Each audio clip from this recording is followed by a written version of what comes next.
review now completed AFL round 16 from a Brownlow medal perspective, and the massive news coming out of the round, of course, was the shoulder injury to Gary Ablett, which during the week's been revealed that he's going to have a full reconstruction of the shoulder and he's out for the season.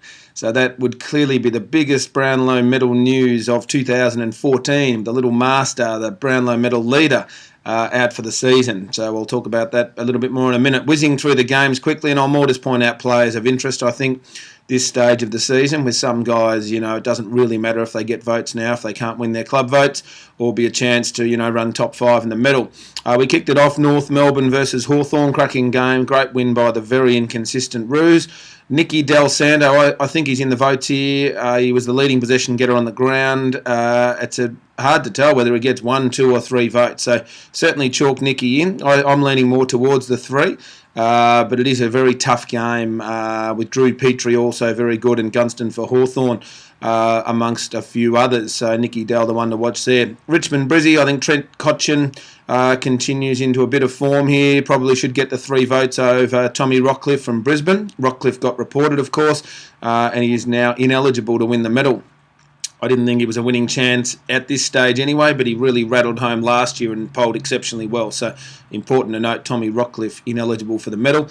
Adelaide GWS, eyes were on Paddy Dangerfield in that game, but he's not amongst the votes. He actually knocked his knee, which seemed to be okay because he came back onto the ground, but no votes for Paddy. I thought Rory Sloane should get the 3 votes there, probably the one of interest.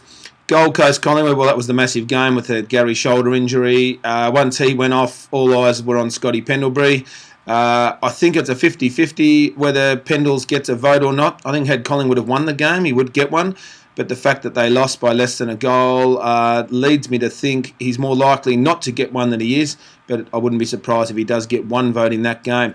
Freo Melbourne, Nat Fyfe, well, he continues in his sensational form this year. Such a shame that he's ineligible, especially with Gary out of the race at the moment. I expect Fyfe to get the 3 votes over Barlow in that game. Port Adelaide Essendon, great game, good win by the Bombers. Nearly got run over late, but they didn't, obviously. Zaharakis continues his little streak of nice form here, and I expect him to get the 3 votes over Robbie Gray from Port Adelaide. So they're probably the main ones that we're interested in there. Carlton St Kilda, well, not a great deal of interest in the game. I expect Everett to probably get the top votes over Henderson from Carlton. They were probably the main ones we're interested in there, but I don't expect Mark Murphy to poll. West Coast Sydney, eyes, of course, were on Joshy Kennedy. I expect Luke Parker to clearly get the 3 votes in that game. Kennedy's game's probably a bit like Scotty Pendlebury's, where he's a 50-50 for a vote. Probably won't get one, but wouldn't surprise me if he does. And the game that rounded out the round was the Geelong Doggies game in the light drizzle down at the Cattery. Really tough game to vote, actually, because it was a scrappy sort of affair. I thought Stevie J, Libba from the Doggies, Jimmy Bartell, Duncan from the Cats, they're probably the ones in the mix, but you could flip a coin as to who's going to get the 3-2-1 in that game. So I suppose, in summary now with Gary, I still have him as the medal leader. The interesting point will be with 7 rounds to go, can the other guys catch him? I think they will.